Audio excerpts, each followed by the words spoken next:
On the day of the final hearing, my husband Mark filed for divorce, accusing me of being a failed wife and mother. He even demanded all our property and full custody of our daughter. However, in the courtroom, I heard a shocking sentence. It was the voice of my 7-year-old daughter, Lily, who asked the judge, "Your Honor, can I show you something my mommy doesn't know?" The judge nodded. My daughter came forward, held up her tablet, and pressed the play button. When the video began, a frozen silence fell over the entire room. That morning began like any other in their house. Sarah, dressed in simple clothes, had been busy in the kitchen since dawn. The faint aroma of a hot breakfast mixed with the smell of detergent from the washing machine spinning in the corner of the laundry room. Sarah moved quickly but quietly, making almost no noise. She had learned to move like a shadow in her own home over the years, an effort not to disturb the peace of her husband, Mark. At 6:00 a.m., Mark came down from the second floor. He looked impeccable in his freshly ironed shirt. Sarah immediately placed a cup of hot black coffee and a steaming breakfast plate on the table. Mark sat down and took the cup without even looking at her. "The coffee is a little bitter today," Mark said dryly, his eyes fixed on his phone screen. "I'm sorry, honey. I thought I measured it right this time," Sarah replied in a low voice. Mark didn't answer, simply pushing his breakfast around his plate and eating a few spoonfuls in silence. Sarah stood near the table, awkwardly waiting for him to say something else. He didn't. The silence between them was so thick and cold, it seemed to freeze the hot steam rising from the coffee on the table. Sarah had forgotten the last time they shared a breakfast with laughter. It was probably 2 or 3 years ago when Mark started working late and his business trips became longer. "Is Lily up?" Mark asked without looking up. "Yes, honey. She's taking a shower. She'll be down for breakfast soon," Sarah said. Sure enough, a short while later, the sound of small footsteps came down the stairs. Lily, their 7-year-old daughter, ran towards them in her neat school uniform. Her smile was bright, a stark contrast to the morning's atmosphere. "Good morning, Mommy and Daddy." Lily kissed Sarah on the cheek and went to Mark. He finally put down his phone and forced a faint smile at his daughter. "Good morning, Princess. Finish your food. Daddy will take you to school." "Wow, I'm going with Daddy," Lily exclaimed with joy. Sarah exhaled a sigh of relief. At least in front of Lily, Mark made an effort to act warm. This brief breakfast hour was the only family time they had. As soon as Lily finished eating, Mark immediately stood up, grabbed his briefcase, kissed Lily on the forehead, and headed for the front door. As always, he walked past Sarah as if she weren't there. No goodbye, no kiss, not even a glance. Only the roar of his car driving away left Sarah alone in the emptiness of their large house. Sarah spent the rest of the morning with her routine, clearing the table, washing dishes, doing laundry, and straightening up the rooms. She did everything with efficiency. She always strove to have the perfect house. She knew that if the house was clean enough, if the food was delicious enough, if she was quiet enough, maybe the old Mark would come back. But the old Mark seemed to have been gone for a long time. At noon, Sarah went to pick up Lily from school. This was her favorite time of the day. She loved listening to Lily chatter about her friends, her art class, or her lunchbox. "Mommy, today I got 5 stars from the teacher.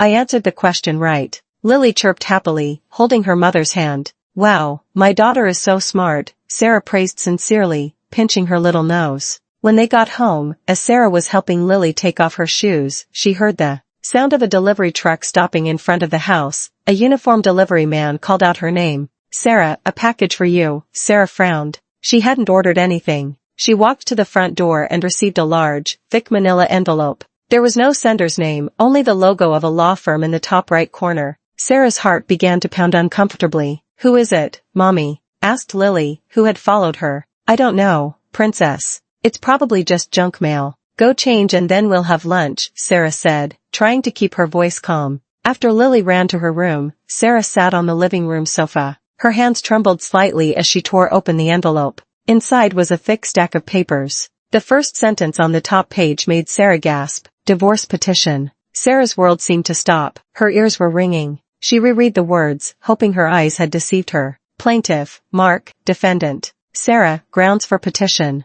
The wife has utterly failed in her marital duties. Sarah felt sick. Failed. She had dedicated her entire life to this house. She had given up her career at Mark's request. She had taken care of Lily. She made sure Mark's shirt was impeccable every morning. What did he mean by failed? She continued reading the following pages. Her eyes blurred at the demands Mark was making. The demands were cruel. Mark was not only asking for a divorce, but was also requesting full custody of Lily, claiming Sarah was emotionally unstable and incapable of raising the child properly. And most devastating of all, he demanded all of the marital assets, including the house they lived in, on the grounds that Sarah had not contributed financially and that all assets were solely the result of Mark's efforts. Sarah collapsed limply onto the cold hardwood floor, the papers scattered around her. So that's why Mark had been so cold for months. This had been a plan secretly hatched behind her back. The front door opened. Mark was home from work unusually early. He stood in the doorway looking at Sarah collapsed on the floor and then at the scattered papers. His expression was cold without a hint of guilt. "Honey, what? What does this mean?" Sarah's voice trembled and tears began to well up.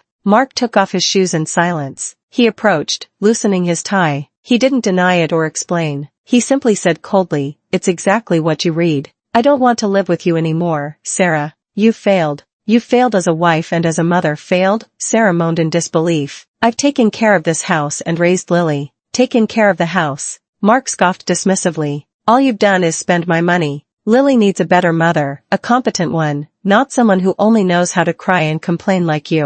But all the property, this house, and Lily, honey, you can't take them from me." Sarah began to scream hysterically. Mark bent down and looked at her with a sharp, hate-filled gaze that Sarah had never seen before. "I can and I will. My lawyer has all the evidence. You won't get anything, Sarah. You will leave this house without a single penny." Mark stood up and straightened his suit. He glanced towards the stairs, making sure Lily couldn't hear. "And get ready," Mark smirked with a chilling smile that froze Sarah's blood. "My lawyer says even your own daughter will testify in court about how incompetent you are as a mother." Sarah froze in terror, her heart shattering into pieces. Mark didn't just want to divorce her. He wanted to destroy her completely. Sarah didn't sleep that night. After the cruel confrontation, Mark had retreated to the guest room and locked the door as if Sarah were a threat. Sarah spent the night in her daughter's room, sitting in the chair by the bed, watching Lily's peaceful face as she slept. Her tears wouldn't stop falling. How could Mark say that Lily would testify against her? Lily was everything to her. What could they have told her little daughter? That thought tormented her more than any other accusation. The next morning, Mark acted as if nothing had happened. He woke Lily, got her uniform ready, and took her to school. He didn't say a word to Sarah. When Lily asked why her mother's eyes were swollen, Mark replied casually, "Mommy's not feeling very well, princess." After they left, the real terror set in for Sarah. She had to fight. She couldn't give up on Lily so easily. She grabbed her phone and searched for the names of reputable divorce lawyers in the city. But the harsh reality soon hit her. Lawyers needed money, a retainer, a consultation fee.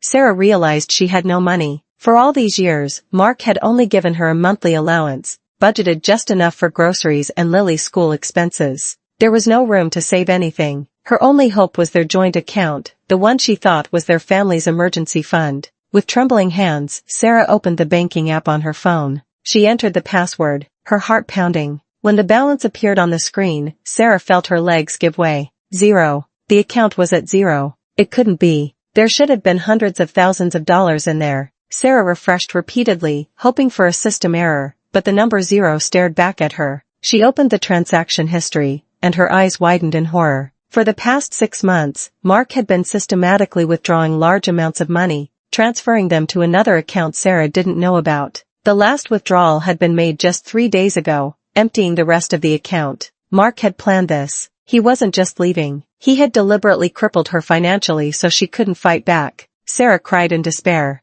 How was she going to hire a lawyer without a single dollar? She remembered her wedding jewelry. She ran to her room and opened her jewelry box. It was empty with only a few pieces of costume jewelry left. Mark had even taken her jewelry. In her desperation, Sarah remembered an old friend who worked at a legal aid agency. She called her and told her the situation between sobs. Her friend felt pity, but couldn't do much except give her a name. "His name is Mr. Davis." Her friend said he has a small office on the 2nd floor of an old strip mall. "He's not an expensive lawyer, but he's honest and dedicated. Go see him. Explain your situation. Maybe he can help you." Sarah had no other choice. With the little cash she had left in her wallet, she called a cab and went to the address her friend gave her. Mr. Davis's office was exactly as her friend had described it. Small, modest, and located on the 2nd floor of an old strip mall with peeling paint. Mr. Davis was a middle-aged man with thick glasses and a calm demeanor. He listened patiently to Sarah's story without interrupting, just nodding occasionally and taking notes. When Sarah finished, Davis let out a long sigh.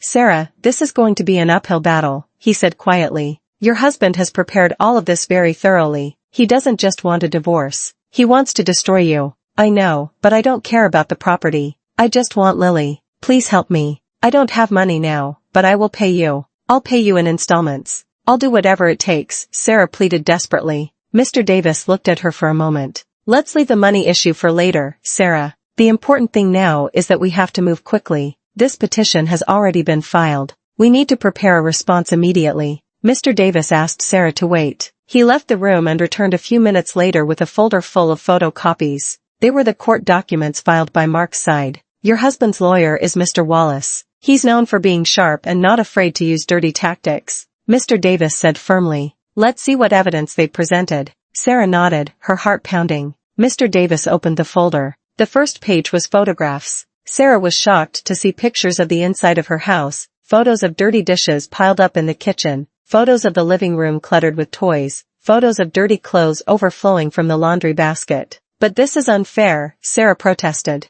These are pictures he took when I was sick. I had a high fever for 3 days, and Mark wouldn't help at all. He took them on purpose. Sarah, I'm afraid this is manipulated to make you look like a lazy person who doesn't maintain the house, Mr. Davis said with a bitter expression. They moved on to the next pages. They were credit card statements. Sarah saw a list of charges for luxury handbags, jewelry, and expensive restaurant dinners that she had never bought. This isn't me. I didn't buy these things. Was it a secondary card in your name? Mr. Davis asked. Yes, a secondary one. Mark managed it. He told me to use it if I needed to, but he often took it, saying his main card had maxed out. Oh my God, he set me up. Sarah felt the world spin. She realized that every little kindness from Mark was actually part of his evil plan. And then Mr. Davis paused on a thick document towards the end. And this is the most damaging. Sarah, what is it? It was the testimony of an expert witness, a child psychologist. Mr. Davis handed the report to Sarah.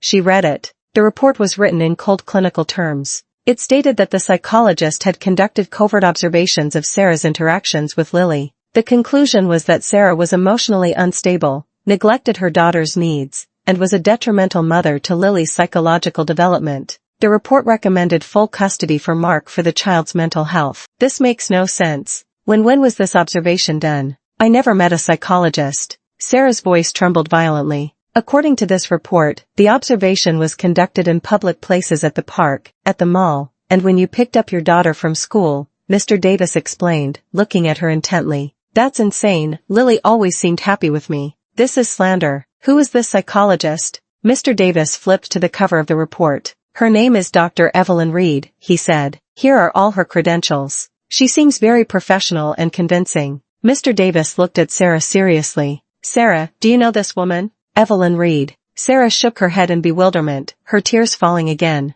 No, I don't know her. I've never seen her in my life. The reality of living under the same roof with the man who was planning to destroy you was a silent hell. Mark hadn't left the house. He had simply moved into the guest room. The once warm home now felt like a frozen battlefield with emotional landmines hidden in every corner. Sarah had to live with her enemy, see him every morning, and pretend everything was normal in front of Lily. Mark executed his strategy perfectly in front of Lily. He was the best father in the world. He started coming home from work earlier than usual, something he hadn't done in months. He brought expensive gifts. One night, he returned with a large box featuring a cartoon princess. This is your new tablet, Lily, Mark exclaimed, hugging Lily. This one is much better than the old one. It has a better camera, and Daddy installed lots of games for you. Lily's eyes lit up. Wow. Thank you, Daddy. Sarah, who was folding laundry in the living room, could only swallow. Her heart ached. She knew what Mark was doing. He was buying their daughter's loyalty. Sarah couldn't compete. She didn't have $1 to buy Lily anything. See, Princess, Mark said, glancing at Sarah with a sneer as he turned on the new tablet.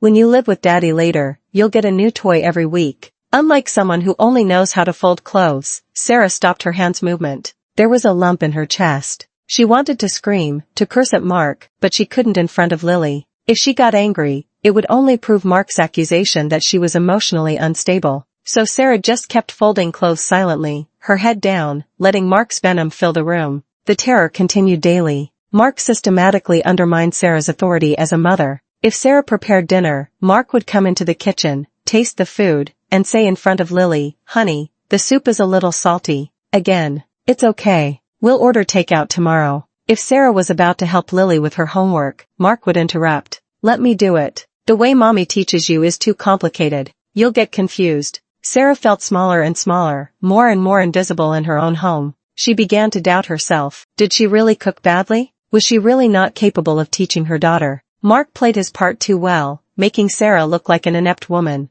Lily, caught in the middle, began to show signs of confusion. It was clear she loved her mother, but she also enjoyed all the attention and gifts from her father. Sometimes Lily would cling to Sarah as if seeking protection, but other times she seemed uncomfortable, especially after Mark whispered something to her. One night, Sarah couldn't sleep. She walked quietly to Lily's room to make sure her daughter was okay. She opened the door slightly. Lily was fast asleep. On her desk was the new tablet Mark had bought her, but as Sarah moved closer to tuck Lily in, she saw something strange. Lily's small hand was clutching something under her pillow. It wasn't her favorite teddy bear. Sarah looked very carefully. Her heart skipped a beat. It was Lily's old tablet, the cheap tablet with the screen cracked in several places. The one Sarah always told her not to play with for fear the glass shards might hurt her. Sarah frowned. Why did Lily still have this broken tablet? Why was she hiding it under her pillow when the newer tablet was on the desk? Sarah didn't understand it. She thought it was just a child's emotional attachment to an old toy. She didn't know that broken tablet held a secret that was going to change everything. She returned to her room, her mind even more confused. The climax happened a few days later. Sarah was waiting for Lily to get back from school. She had promised Lily she would make her favorite chocolate cake, but an hour passed after dismissal time and Lily didn't arrive. Sarah called the school. They told her Lily had been picked up by Mark. Sarah's heart sank. Mark hadn't told her anything. She called Mark several times, but he didn't answer. 2 hours passed. 3 hours passed. Sarah was almost frantic with worry, pacing back and forth in the living room with tears in her eyes. It wasn't until 9:00 p.m. that she heard Mark's car. Lily walked in laughing and carrying a large bag full of things from an amusement park. Behind her, Mark walked calmly with a smug smile. Where have you been? Why did you take Lily without telling me? I was dying of worry, Sarah cried out, her voice a mix of tears and rage. Daddy took me to Fantasy World, Mommy. It was so much fun, Lily exclaimed happily. Mark looked at Sarah coldly. So what? I'm her father. I have the right to take my own daughter out. Besides, you're not doing anything at home anyway. But you should have told me. Why? So you could ruin our fun with your drama. It was then that Sarah smelled it. It was a woman's perfume, a soft but unfamiliar scent that clung to Mark's shirt. It wasn't Sarah's perfume, nor was it the fragrance Mark usually wore. Mark, you. Mark followed the direction of Sarah's gaze. He knew she had smelled it. He didn't flinch, but smiled. He waited until Lily ran to her room to put away her new toys. Alone, Mark approached Sarah. His face was very close, and his voice hissed quietly, full of poison. You noticed? Did you really think I was going to live forever with a woman as boring as you? You're nothing compared to her. Sarah stepped back, gasping. There was another woman. All of this, all the accusations were just an attempt to get rid of her to be with someone else. Who is she? Sarah whispered. None of your business. She's a successful, intelligent woman who knows how to please a man unlike you. That night, Lily came to Sarah's room. Mommy, why are you crying? Sarah immediately wiped her tears. I'm fine, princess. I just have a little headache. Lily looked at her mother with a hard-to-reach expression. Are you really sick, Mommy? Daddy says, because you're sick, you're often sad and angry. Daddy said if Lily goes to live with him, Mommy can rest and get better. Sarah's heart shattered. Mark had been injecting poison into their little daughter's mind. He had manipulated Lily into believing it was an act of kindness to leave her side because her mother was sick. Sarah hugged Lily tightly. Lily, listen to me. I'm not sick. I just love you so much. I promise I won't be angry anymore. But the damage was already done. Sarah saw hesitation in her daughter's eyes. Mark, who was listening to the conversation from the doorway, just sneered in the dark. He walked past Sarah, who was still in a daze, and gave a little pat on his wife's shoulder, feigning sympathy. Enjoy your time, Mark mocked quietly in Sarah's ear. Soon, she won't even want to call you Mommy. The mediation hearing was a cruel joke. They sat in a small, stuffy room. The court-appointed mediator tried to find a middle ground. Mr. Davis began in a calm voice. Mark, Sarah isn't asking for much. She just wants custody of Lily, or at least shared custody. As for the property, we can discuss it. Before Mr. Davis could finish, Mr. Davis could finish. Mr. Davis could finish. Mr. Wallace, well-dressed and expensive, quickly interrupted. There's nothing to discuss, Mr. Wallace said sharply. He slammed the file folder in his hands onto the table. Our client's position is clear. Sarah is the failed party in this marriage. It has been proven that she has failed in maintaining the home and in raising the child. Our client demands full custody for Lily's future. Mark sat beside him with a straight face as if he were the victim. I just want what's best for my daughter, he said in a tone of false sadness. Sarah trembled. Taking her mother away is what's best for her. Mr. Wallace chuckled. Sarah, if you keep insisting, we will take this to trial, and I assure you all the evidence we have will humiliate you. The photos, the credit card statements, the expert testimony. You'd be better off signing this agreement. Our client is being benevolent by allowing you to leave the house without any counterclaims. Leave my house with nothing and without Lily? Are you insane? Sarah shouted. The mediator tried to intervene, but Mark and his lawyer were inflexible. The mediation completely broke down. Mr. Davis patted Sarah's shoulder as they left. Stay strong, Sarah. The real fight begins now. The first day of the trial approached. Sarah's stomach had been in knots since morning. Mr. Davis reminded her to remain calm at all costs. The courthouse was cold and intimidating. The high wooden walls, the heavy chairs, and the judge's gavel, which seemed very authoritative. Mark was sitting on the opposite side, looking very confident with Mr. Wallace, who wore an expensive and elegant suit. The trial began. Mr. Wallace went first. He spoke fluently, his voice strong and confident. He presented his version of the facts, showed the pictures of the messy house, accusing Sarah of being a lazy and dirty housewife. He showed the credit card statements, accusing Sarah of being wasteful and financially irresponsible. Your Honor, Mr. Wallace said dramatically, while my client Mark worked hard to earn money, his wife was at home wasting it and neglecting her daughter and her home. Sarah wanted to scream that it was all a lie, that Mark had set her up, that he had used the card, that he had taken the pictures on purpose when she was sick, but all she could do was grip her hands under the table. Mr. Davis stopped her with a reassuring look. When it was Mr. Davis's turn, he tried to refute. He explained that the photos were taken out of context. He explained that the credit card statements had been used by Mark himself, but his argument sounded weak. It was Sarah's word against the physical evidence presented by Mr. Wallace. The judge took notes, but his expression was unreadable. And then came the moment Sarah feared most. The plaintiff calls its expert witness, said Mr. Wallace. Dr. Evelyn Reed, child psychologist. The courtroom door opened. A woman entered. Sarah held her breath. The woman was beautiful, very elegant. Her hair was neatly tied back. She wore a professional blazer, and she walked with a confident stride. She didn't look like an evil woman at all. She looked convincing. As the woman took her oath, Sarah smelled the same perfume, the same fragrance that had clung to Mark's shirt that night. Sarah's heart stopped. It was her, Mark's mistress, and she had passed herself off as a child psychologist. Evelyn Reed sat on the witness stand. She spoke calmly. Her diction was clear, and she used psychological terms that sounded very professional and impressive. Yes, Your Honor, Evelyn began to testify, answering Mr. Wallace's question. I conducted observations of the natural behavior of Sarah and her daughter, Lily, over the past 3 months. And what were your findings, Doctor? Mr. Wallace asked. Evelyn opened her notes. My findings were very concerning. I found a pattern of behavior in Sarah that tends to be inconsistent and emotionally volatile. There are signs of significant emotional distress. Evelyn began to detail the lies one by one, turning facts into deadly weapons. First observation. At a shopping mall, Sarah forcefully pulled Lily, speaking loudly to her, which made Lily cry in fear in front of people. This shows a low capacity for emotional regulation. Sarah closed her eyes. She remembered that day. Lily had almost run towards a wrong escalator, and Sarah had screamed and pulled Lily back in shock. Lily, be careful.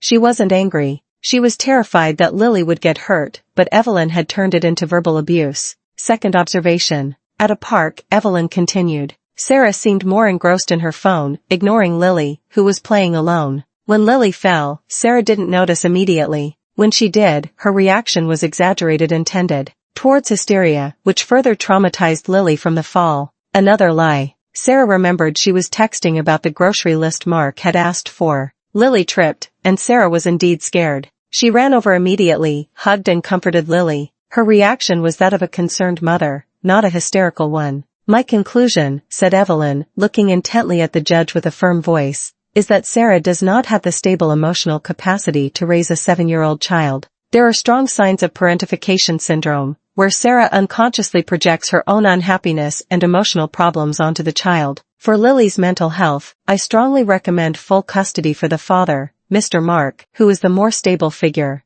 The room fell silent. Evelyn's testimony was very powerful, very scientific, very destructive. Sarah cried silently. "It's a lie," she whispered to Mr. Davis. "It's all a lie. She's Mark's mistress. It's her." "Calm down, Sarah," Mr. Davis replied tensely. "Don't react. That's what they want." Mr. Davis stood up for cross-examination. He tried. "Dr. Reed, are you sure you can make such a serious diagnosis based solely on observations from a distance?" Evelyn smiled slightly. "On the contrary, counsel natural observations without the subject being aware are the most accurate. There's no manipulation. It's pure real behavior. You were paid by Mr. Pelon Mark for this testimony, weren't you?" "I was paid for my professional services, counsel, not for my conclusions. My conclusions are objective and based on the data from the field," Evelyn replied shrewdly. Mr. Davis was at a dead end. Evelyn had dodged too well. She had covered all the holes. The trial for that day was adjourned. Sarah left the courtroom with her legs trembling.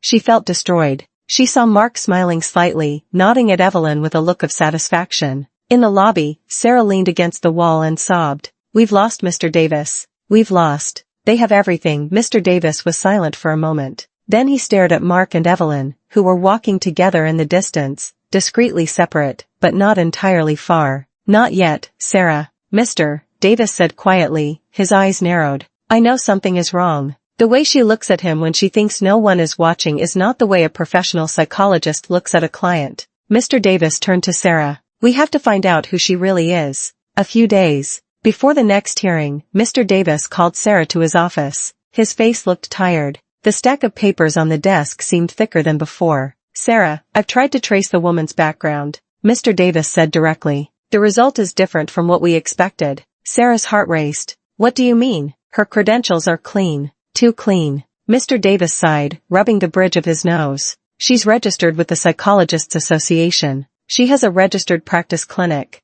All the documentation is perfect. Either she's a real psychologist who Mark hired to lie for money, or Mark forged this entire identity very cleanly. What is certain is that we can't attack her by accusing her of being a fake psychologist. The court would dismiss our claim immediately." The brief hope Sarah had vanished instantly. "So, we can't prove she's lying." "No, we just can't prove she's not a psychologist. The only way is to rebut her testimony. And that means you have to testify, Sarah." Mr. Davis looked at Sarah seriously. "You have to tell your whole side of the story about the photos, about the credit cards, about Mark's behavior. And most importantly, you must not get emotional. Mr. Wallace will definitely try to provoke you. He will want you to look hysterical in front of the judge, exactly as Dr. Reed described you." Sarah nodded silently. "I'll do it. I'll try." The day came. It was Sarah's turn to sit on the witness stand. After taking the oath, Mr. Davis began with gentle questions, guiding Sarah to tell her life as a homemaker. Sarah explained in a voice she tried to keep as calm as possible. She talked about how she left her job to focus on caring for Lily,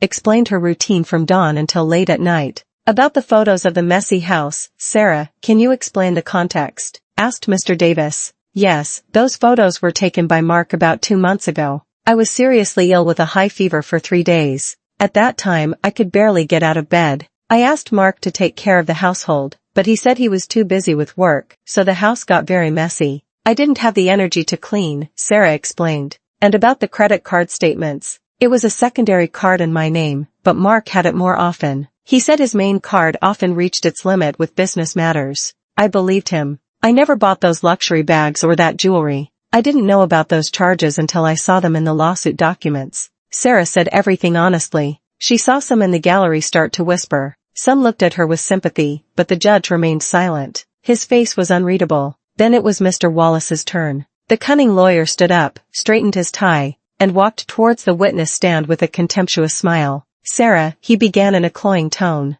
"So, you're saying that your husband, Mr. Mark, who works hard and brings money home, deliberately set you up. Is that it?" Sarah stammered. I didn't say that. I just said, what happened, but that's what it sounds like. The husband takes pictures of the dirty house. The husband uses the credit card. It's all the husband's fault. It seems you're not to blame for anything. Are you perfect? Of course not. I'm not perfect, but I'm not a failure. Not a failure, Mr. Wallace sneered dismissively. Sarah, you said you were sick when those photos were taken. Do you have any medical report to prove you were seriously ill for 3 days? Sarah fell silent. I didn't go to the hospital. I just took medicine from the pharmacy. I thought I would recover. So, no proof, Mr. Wallace attacked quickly. It's just your word against real photographic evidence. Interesting. Mr. Wallace moved on to another topic about the credit cards. You say your husband used them, but the card is in your name. Did you ever report to the bank that the card was being misused? No. Did you ever reprimand your husband? No. You didn't say anything. Doesn't this show that you are negligent and financially irresponsible? Or does it mean you approved all the purchases? I trusted him. He was my husband. Sarah's voice rose. Blind trust, Mr. Wallace snapped. A trust that ruined the family finances. And now you blame your husband. I'm not blaming enough, Mr. Wallace held up his hand, returned to his table, and took a large printed photo. He held it up so the judge and everyone could see. Your Honor, I request permission to present Exhibit P12. Sarah's eyes widened in horror. It was a picture of her in their bedroom a few weeks before the divorce papers arrived with disheveled hair, crying and screaming. Mrs. Sarah, can you explain this photo? Mr. Wallace asked with a triumphant tone. Sarah trembled violently. Tears began to well up again. Isn't this real proof of what Dr. Reed said? Volatile emotions, hysteria. Is this the face of a competent mother? You don't understand, Sarah moaned, her tears now streaming down. That night, Mark had just come home. He called me a useless wife. He said I was a burden. He insulted me. He said I didn't deserve to be Lily's mother. He provoked me. So, you admit it, Mr. Wallace attacked without giving her a break. You admit you screamed hysterically. You admit you lost control. You are emotionally volatile. Exactly as Dr. Reed described. Right. No, Sarah shouted. She stood up from her chair. He set me up. He took my picture secretly after hurting me. He's a devil. He order. The judge's gavel struck hard. Witness. Calm yourself. Sit down. Sarah sobbed. Her shoulders shook. She fell back into her chair. Destroyed. Everything was destroyed. She had behaved exactly as Mark and Mr. Wallace wanted. She looked hysterical. She looked unstable. She looked like the image of the failed mother they had fabricated. She looked towards Mark's side. The man had his head down, making a false face of sadness, as if he were hurt by his wife's instability. Mr. Wallace was smiling smugly.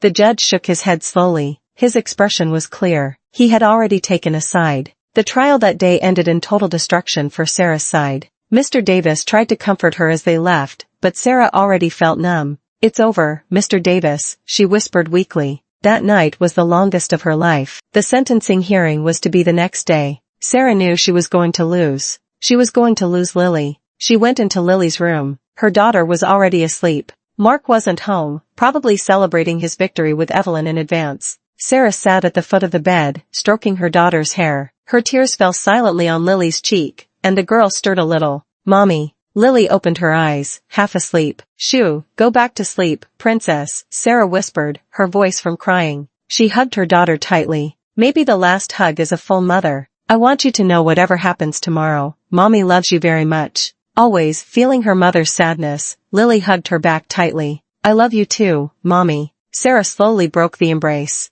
It was then that she saw it again. The edge of the old cracked tablet was sticking out from under Lily's pillow. Lily was clutching it tightly, even in her sleep. Sarah couldn't understand why Lily was so obsessed with that broken object. But that night, she was too destroyed to think about it any deeper. She just kissed her daughter on the forehead and went out to face the end of her world. The courtroom was colder than usual. The morning air was heavy and suffocating. Sarah sat rigidly in her chair, her eyes swollen and empty. She hadn't slept all night. Beside her, Mr. Francis and Davis stared straight ahead, with a grim expression. He knew he had done his best, but like Sarah, they were up against a giant wall. The atmosphere on the opposite side of the room was very different. Mark looked fresh and confident in a new suit. He smiled from time to time and exchanged quiet jokes with Mr. Wallace. Victory was in his sights. In the gallery, Sarah saw Evelyn. The woman sat elegantly, dressed in a cream-colored dress, looking at Sarah with a barely visible smile. The smile of the victor. The judge entered.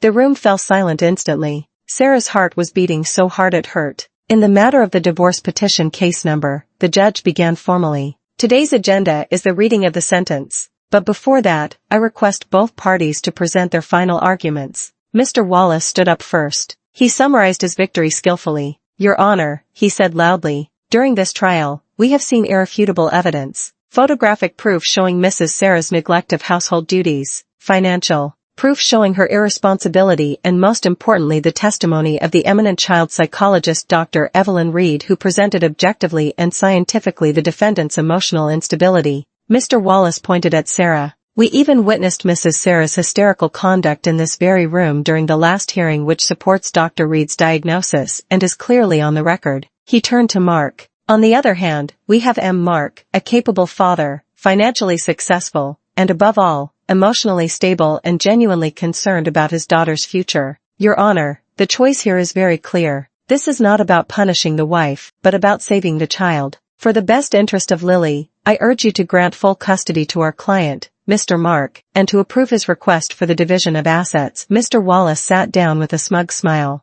Now, it was Mr. Davis's turn. He stood up slowly, looked around the room, not at the judge. Your Honor, Mr. Davis began in a soft but firm voice. What we have witnessed here is not evidence. It's character assassination. A very well-planned defamation. Photos can lie. You can take a picture of the world's best chef's kitchen at the wrong moment and make it look dirty. Statements can be manipulated, especially when one party has total financial control and the other's trust. And expert testimony. Testimony from an expert who only observed from a distance and drew radical conclusions from a few fragments of out-of-context incidents. Is that stronger than the deep motherly love a mother has built up for 7 years? Mr. Davis looked directly at Mark. Your Honor, we are not saving a child. We are witnessing a greedy husband trying to get rid of his wife, steal her assets, and cruelly take away the one thing that is most precious to her, her daughter. Sarah is a good mother. His voice trembled slightly with emotion. She's not perfect. No mother is, but she has dedicated her life to Lily.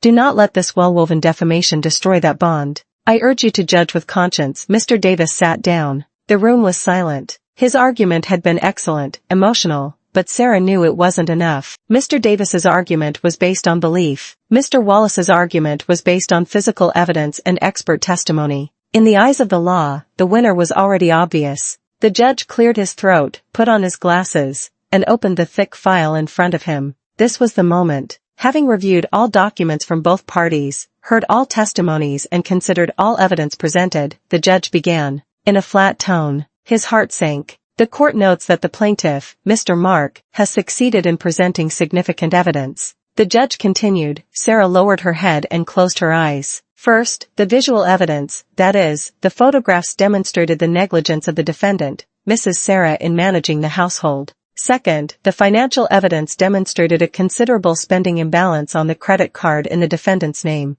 Every sentence was a knife cut. And most damaging, said the judge, his voice sounding final, is the testimony of the expert witness, Dr. Evelyn Reed, regarding the emotional state of Mrs. Sarah. This testimony was unfortunately reinforced by the defendant's own conduct at the last hearing, which provided the court with a very worrying picture of the psychological environment for the child's growth. Sarah began to cry silently. It was over. Mark looked at Sarah and a faint, cruel smile of victory appeared at the corner of his mouth. Evelyn behind him sat up straighter in her seat, ready to applaud. With all the considerations mentioned above and especially for the best interest and mental health of the minor child, Lily, the judge raised his gavel and Sarah closed her eyes, ready to hear the sentence that would destroy her life. The court finds, stop. The voice was small, but it cut through the silence of the courthouse. It was high-pitched and clear. Everyone turned their heads in unison towards the source of the voice. In the slightly open door at the back of the room stood Lily. She was alone, still in her school uniform. She had obviously snuck in. Mark's face went from arrogance to shock to pale. Lily, what are you doing here? Get out, he shouted in a panic. Bailiff, Lily, sit down, princess. Mark tried again, his voice strained, but Lily didn't move. She walked into the courthouse. The sound of her small steps echoed on the marble floor. She didn't look at her mother, who was stunned with her mouth open. She didn't look at her father, who was furious. She looked directly at the judge. The room, which had been silent, waiting for the sentence, was now frozen. The gavel, which was about to fall, stopped in midair. The judge's eyes widened, looking at the little girl at the door. Sarah turned around, feeling her heart drop out of her chest. Lily, she whispered in disbelief. What was her daughter doing here? Who had brought her? Mark's reaction was the fastest. His face, which a moment before was full of arrogance and triumph, was now pale and bloodless. There was pure terror in his eyes. Lily, he shouted, his voice rising without its calm disguise. What are you doing here? Get out. This is not a playground. Bailiff, how can a child get in? Lily flinched at her father's shout, but she didn't retreat. Instead, she walked deeper into the room. Lily, Dad said. Turn around and sit down, Mark yelled again, now half standing. His lawyer, Mr. Wallace, was also baffled. He stood up and shouted at the judge. Your Honor, this is a procedural violation. This hearing is confidential. A minor should not be here and should not interrupt the proceedings. Order your staff to remove the child. Sarah was still frozen, confused. One part of her mind was shattering over the fact that Lily was in this horrible place. The other part was trembling with fear. What was Lily going to say? Had Mark succeeded in completely poisoning her? Would Lily tell the judge she preferred her father? The thought made Sarah nauseous. Your Honor, for consideration. Mr. Davis's voice suddenly rang out, stopping Mr. Wallace. This child has come with an obvious purpose. This is about her future. We cannot ignore her. The judge raised his hand. His face was grave. Silence, everyone. His voice boomed. He stared at Mark and Mr. Wallace, silencing their protests. Then his gaze turned to Lily. His expression softened. Lily approached slowly, her small steps echoing loudly on the silent marble. She stopped in the center between the two lawyers' tables. She looked directly at the judge sitting on his high bench. Your Honor, Lily said in a trembling but clear voice for the whole room to hear. I'm sorry to interrupt. It's okay, Princess, the judge said in a more fatherly tone. Why are you here? Who brought you? I came by myself. My aunt brought me, but I snuck in. I heard my daddy say that my mommy is bad. Mark's eyes widened. Lily, watch your words. Silence, Mr. Mark, the judge shouted. Let the child speak. Sarah covered her mouth. Tears began to well up. Lily swallowed as if gathering courage. She looked at the judge again. Her pure, clear eyes showed sincerity. Daddy said, my mommy is bad. Daddy said my mommy gets angry a lot. Daddy said my mommy can't take care of me, she continued, her voice trembling slightly. Sarah closed her eyes. This was the end. Lily was going to repeat all of Mark's lies. But then a sentence made Sarah open her eyes. But can I show you something? Lily looked at the judge with pleading eyes. Something my mommy doesn't know. That sentence hung in the air. Something my mommy doesn't know. Sarah frowned. What did she mean? Mr. Wallace jumped up again. Your Honor, this is absurd. A recording from a child cannot be used as evidence. This is an invasion of privacy recorded without permission. That recording proves your expert witness lied, Mr. Wallace. Mr. Davis retorted sharply. This is very intriguing. Enough arguing. The judge slammed his gavel. His eyes, which were previously fatherly, now shone brightly. He sensed there was a big lie. Clerk, assist this child. Connect that device to the court monitors right now. No, Mark shouted desperately. He grabbed the edge of the table, his knuckles white. I object, Your Honor. This is a setup. Your objection is noted, Mr. Mark. Now sit down, the judge ordered. A clerk quickly approached Lily and carefully took the cracked tablet. He found a cable, and moments later, the large monitor screens on the courtroom wall went black, then showed the home screen of Lily's tablet. Mark covered his face. Evelyn behind him seemed to be trembling violently. Lily, now standing next to the clerk, looked at the screen. She didn't look at Sarah or Mark. She was focused on her mission. This one, sir, she pointed to a video file in the gallery. The clerk clicked on it. A video thumbnail appeared. Go ahead, Princess, the judge said. Play the video. Lily stretched out her small index finger. She pressed the play button on the screen. The video began. The large monitor screen flickered to life. The shot was slightly shaky and tilted. The angle was low, as if it were recorded from behind something. A quiet laugh could be heard. It's our living room, Sarah whispered, recognizing the sofa and the large potted plant in the corner of the room. The video seemed to have been taken from behind that plant where Lily often hid while playing hide and seek. And then two figures entered the recorded frame. Mark and Evelyn. Not Evelyn in the professional blazer like in the courthouse, but Evelyn in stylish, comfortable loungewear. Her hair was down. Mark entered laughing, and immediately hugged Evelyn from behind, kissing her on the neck. Oh my God! A muffled exclamation was heard throughout the room in unison. Sarah froze, her breath caught in her throat. So the perfume, her suspicions, it was all true. The woman who gave false testimony to ruin her was the same one who slept with her husband in her home. On the other side, Mr. Wallace stared at the monitor with his mouth agape. He turned to Mark with a look of horror as if to say, "You never told me this." In the gallery, Evelyn lowered her head, trying to hide her face. And then the voices of the figures in the video were heard clearly in the silence of the courthouse. Evelyn's voice. "Are you sure your plan will work? Your wife is so stupid." Mark's voice laughed with certainty. stupid and submissive. She won't suspect a thing. All the money has already been transferred to your account, darling. Sarah felt her legs give way. Her money, their joint account, had been transferred to Evelyn's account. Oh, God, Mr. Davis muttered beside her, his eyes fixed on the screen. The video continued. Mark sat on the sofa and pulled Evelyn onto his lap. Mark's voice. Once the verdict comes out tomorrow, I'll officially get custody of Lily. We'll sell this hellhole of a house immediately and move to Switzerland, far away from her. Evelyn's voice sounded flirtatious. And Lily, she seems very attached to her mother. This was the part that hurt Sarah the most. She held her breath, waiting for Mark's answer. Mark's voice was dismissive. Oh, the kid is easy to handle. Just give her a new tablet and she'll forget her mother. You'll be her new mother, a smarter, more successful, and much sexier mother. Mark kissed Evelyn passionately in the video. Enough, turn it off, Mark shouted in a rage. He jumped from his chair, trying to run to the clerk's table to stop the video. Officers, restrain him, the judge bellowed in anger. The two security guards who had been guarding the door moved immediately. They subdued Mark before he could get far, twisting his arms behind his back. Mark thrashed like an animal in a trap. Let me go, it's not true.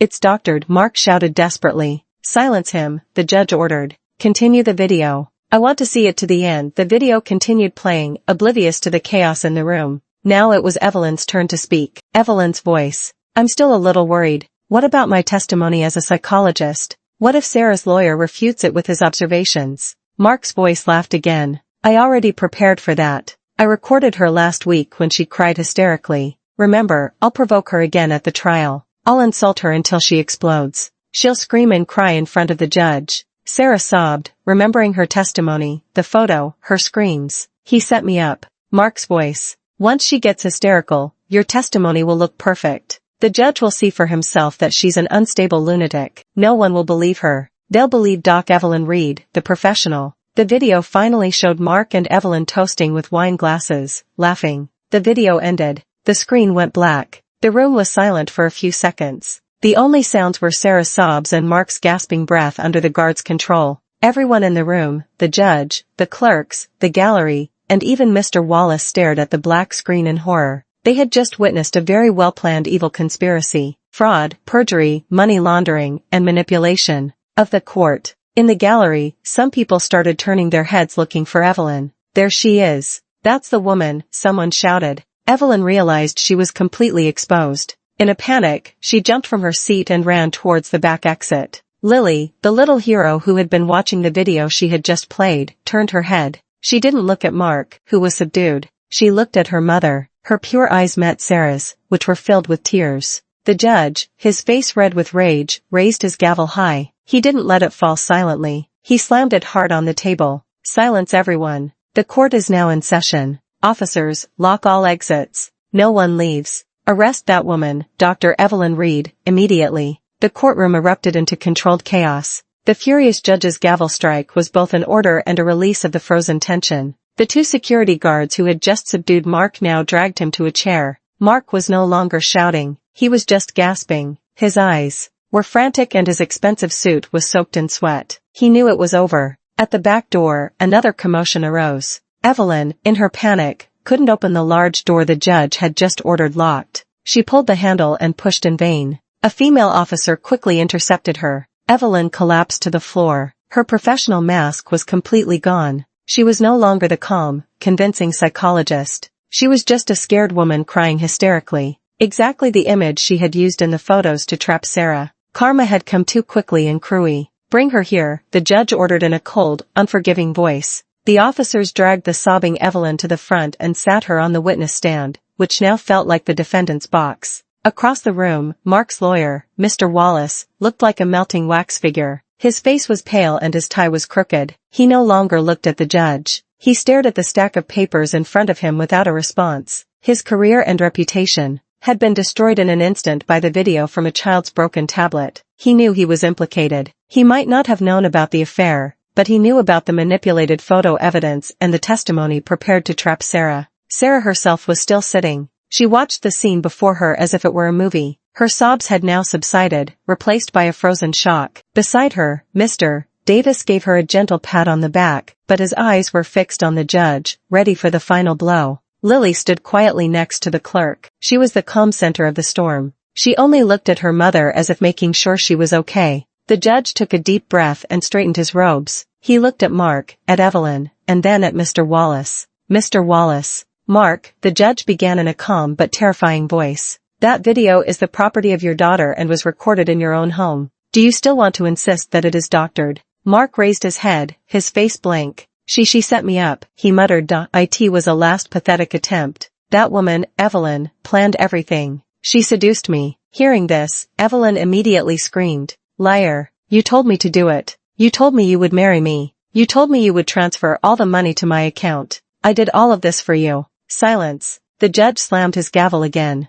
You are both the same. Your confessions have already been recorded in the court record. The judge turned to Evelyn. Miss Reed, you sat on this stand under oath and gave false testimony. You used your professional credentials to destroy a mother's life and aid in a crime. You not only violated your code of ethics, but you committed perjury before this court. The judge looked at Mr. Wallace. And Mr. Wallace, did you know or should you have suspected that the evidence you presented, including this testimony, was false? You tried to provoke the witness at the last hearing to fit your client's false narrative. You have disgraced this profession. I will have the ethics committee revoke your law license. Mr. Wallace hung his head, unable to say anything. Finally, the judge looked at Mark. His gaze was so piercing it seemed to flee the man alive. Mr. Mark, you came into this courtroom demanding justice. You accused your wife of failure. You accused her of instability. You demanded her assets. And most egregiously, you demanded to separate a child from her mother. The judge lifted Mark's lawsuit file and held it high.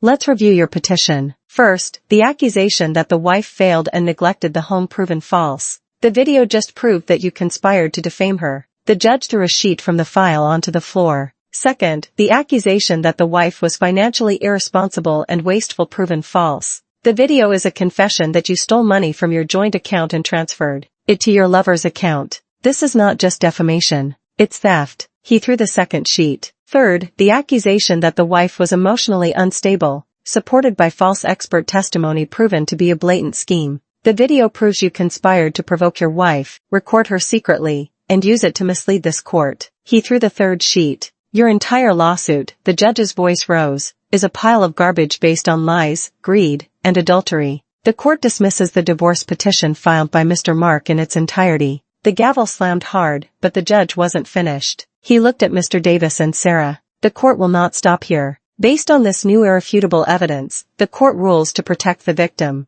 1. The judge held up a finger. Full custody of the minor child, Lily, is unconditionally granted to her biological mother, Sarah. Sarah gasped. The tears now flowing were of relief. She looked at Lily. 2. The judge continued. Mr. Mark's divorce petition has been dismissed. However, the court suggests that Mrs. Sarah file a counter petition right now. Mrs. Sarah, do you wish to divorce your husband? Mr. Davis whispered, and Sarah, in a trembling but firm voice, looked directly at Mark, who was now defeated with his head down. Yes, Your Honor. I demand a divorce right now. Good, the judge exclaimed. The court grants the divorce to Sarah on the grounds of adultery and fraud by the husband. Full custody to Sarah. 3. The judge stood up now. All assets in the name of M. Mark and Miss Reed will be frozen immediately. The court orders a full investigation to trace all funds stolen from Mrs. Sarah. The currently occupied house is declared the sole property of Sarah and Lily. And 4. The judge's voice now boomed throughout the room based on the video evidence and the confessions in this room.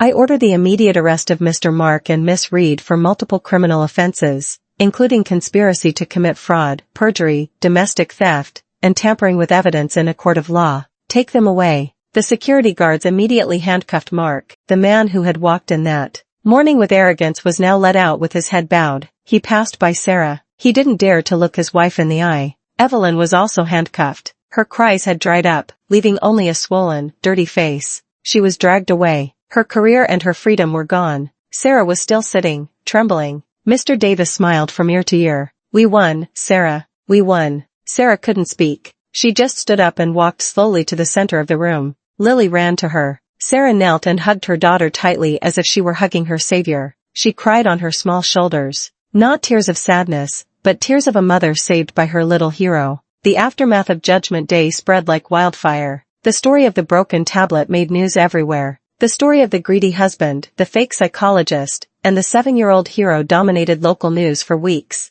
The first few weeks were a blur for Sarah and Lily. Mr. Davis handled everything. By the judge's order, all of Mark's and Evelyn's assets were frozen. The investigation showed that Mark had transferred nearly $1 million to Evelyn's account over the last year. All the money was seized and returned to Sarah's new account. The large cold house was now officially Sarah's, but Sarah could no longer stay there. Too many bad memories, too many shadows of Mark and Evelyn in every corner. With Mr. Davis's consent, Sarah sold the house. The proceeds from the sale were more than enough to start a new life. The punishment for the villains was swift and severe. Given the overwhelming evidence, Mark was sentenced to 12 years in prison for fraud, theft, and perjury. Evelyn, whose psychologist credentials turned out to be real but used criminally, was sentenced to 8 years and her practice license was permanently revoked. The cunning Mr. Wallace was immediately disbarred by the Ethics Committee and faced criminal charges for his involvement in the conspiracy. Karma had been paid in full. 3 months after that Judgment Day,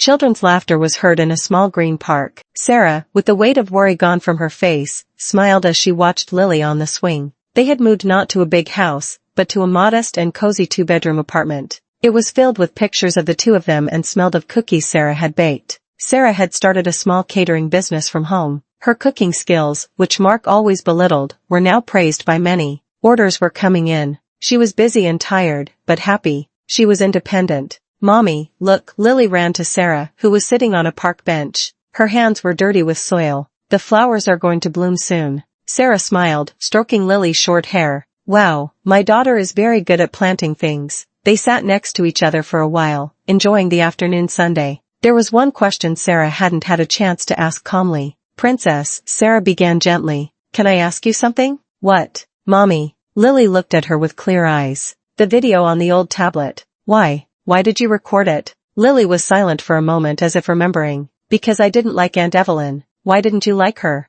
"Aunt Evelyn pretended to be nice. She smiled at Mommy and talked to you at the mall. But when Mommy went to the bathroom, she told Daddy, 'Your wife takes a long time,' and at the park, too. She saw me, but she told Daddy that Mommy wasn't watching me. But Mommy was watching me." Sarah was amazed. Her little daughter was a keen observer. "And that night," Lily continued, "Daddy said he was working late, but I heard his car come back. I wanted to show Daddy my new drawing, but when I came downstairs, I saw Daddy come in with Aunt Evelyn. Daddy hugged her right away. I got scared, so I hid behind the flower pot." "So you recorded it there?" "Yes, I used the old tablet to record. I remembered. Mommy said, if there are bad people, there must be proof, and I had the old tablet with me." Sarah's heart warmed. She had forgotten she had said that. "But Princess," Sarah asked again. This was the most important question. "Why didn't you tell Mommy? Why did you keep it a secret?" Lily's voice dropped to a whisper. "Daddy said Mommy shouldn't know." Sarah frowned. "Daddy told you that?"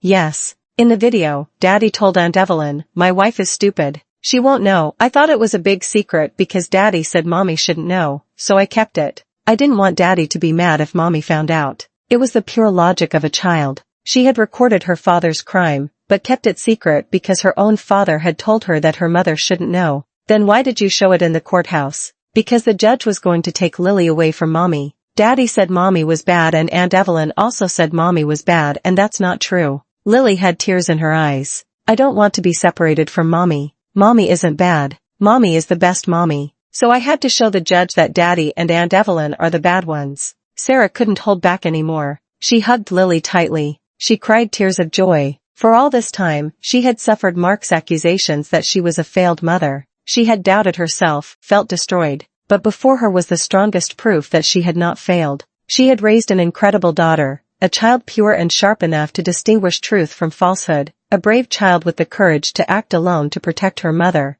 a child with a pure sense of justice. "Thank you, Princess," Sarah whispered into her daughter's hair. "Thank you for saving me." Lily hugged her back. "I love you, Mommy. I love you so much, too, Lily." Sarah broke the hug and looked at her daughter's bright face. She finally understood. She had never failed. She had just been raising a hero. And now they were both free for anew.